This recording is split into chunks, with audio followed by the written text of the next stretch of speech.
Aloha. How are you today? If you're new here, you're very welcome. My name is Aveen.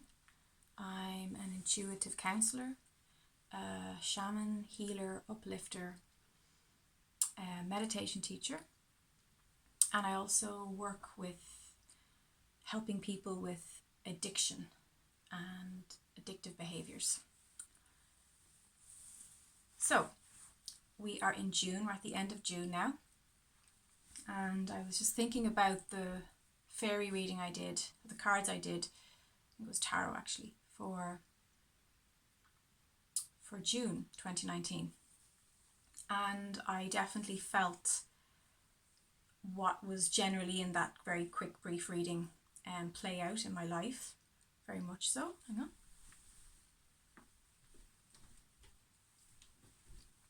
And yeah, I have to say I'm excited now that we're in eclipse season for July. I always find that eclipse season just breaks through barriers, just totally breaks the mold, really accelerates our expansion in whatever way is necessary at that time, in the quickest way to get you through those barriers. So even though eclipse season can often be uncomfortable, it can be scary, it can be, roller coaster stuff where you're literally clinging on by your fingernails. When we look back at eclipse season, and I can say this for so many years, especially the last few years since 2012, since the drastic cosmic shift in consciousness, from that time I can really see how it has given that quick burst of a wake-up call to everybody. And I can see it very much in my own personal life, and I can see it in others. And even though it can be like I say, really not very comfortable at the time, I can look back and say that was necessary, and that's okay. Because I think that those of us who are highly conscious, highly intuitive and sensitive, we have a tendency to want to jump in with both feet, or even more extreme, jump in head first. I think that's definitely a better way to describe it. We don't hold back. We don't want to be held back. We want to expand. We want our spirituality we want our spiritual paths to just bring us, the highest, most powerful, most profound wisdom, guidance, information. We want to get this. We want to understand what it's all about. And a lot of us do have a great understanding, but we want to know how to navigate, how to move through the denser realities. So I feel that that's going to be huge in the eclipses that are coming up. What I feel is that the energy around these eclipses is decision, like ultimate decisions. I feel like we're going to be making some massive, big, energetic, cosmic and personal life decisions in July. That's what I'm getting. Also, it's like what I keep getting as well as the big reveal. So I feel like there's going to be a big reveal about the truth of situations, about people's motivations, about our own motivations. Perhaps we're not being fully upfront or honest with ourselves, but I feel like this eclipse season is going to unearth what has been buried. So whatever's been buried, whatever's been suppressed, it's being unearthed. And when we get that information with what comes up, it's kind of like I'm being shown like an archaeologist's site.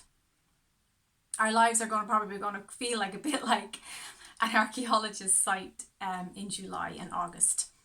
But whatever information, whatever evidence comes up, we will make our big decisions based upon the evidence that comes up.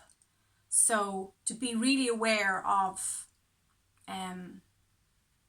where you are right now in the present moment, but also to look at the evidence, to look at the information, and to make very real life decisions based on what you know in your energy, what you know to be true for you, and also by piecing that together with the evidence from the past. Now, I've also been getting a lot of talk in my chats with Spirit. I'm just going to push this back a bit. About changing the past from the present. And we do change the past from this present moment of consciousness when we're able to see that the past played a role and played an important part in the growth and expansion of where we are now. And when we're able to do that, it's like we just automatically forgive the past, even though, again, Spirit doesn't really believe in forgiveness because they say there's nothing to forgive because it's all part of a bigger picture and it's all part of a process. So I feel like with this fifth dimensional shift, there's a big jump into present and future more so than past. I think in the third dimension, we were just obsessing about history, about the past. This happened, that happened, both personally and collectively. And I feel like we're ready to kind of give that up now and to be more focused on what we're creating for our lives right now and the future. Because with the frequency speeding up, we just don't have time to be sitting and dwelling in the past. And the past is no dwelling place anyway.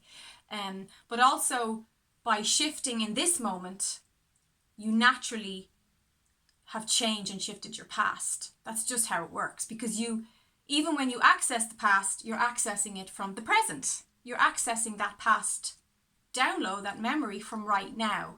So by shifting your perspective and having a soothing response to the memory or download of the past, you've automatically healed and shifted.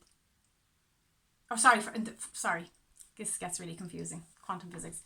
By having a soothing viewpoint in the present about your past, you heal the past by having an understanding of it in the present.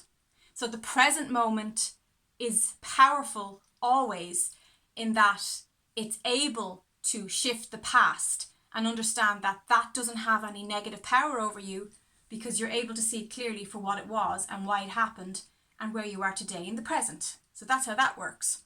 And also it's important to note that it's a very lazy consciousness that only wants to go in the past. Your consciousness should be able to go full spectrum. It should want to access now, especially. It can tap into the past when it's relevant and appropriate, and it can also tap into the present when it's necessary. So you can tap into, how is this going to unfold? How is this going to work out?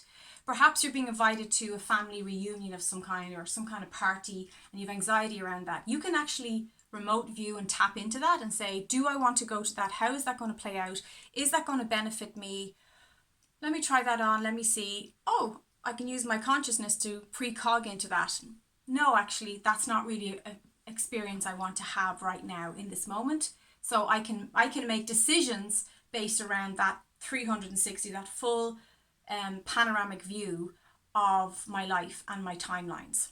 So, if you're watching this, I would say you're all ready, or you're ready to really start using the muscles around timelines and being able to step into your future self, see how that works, and then make clear decisions based around those timelines. So really getting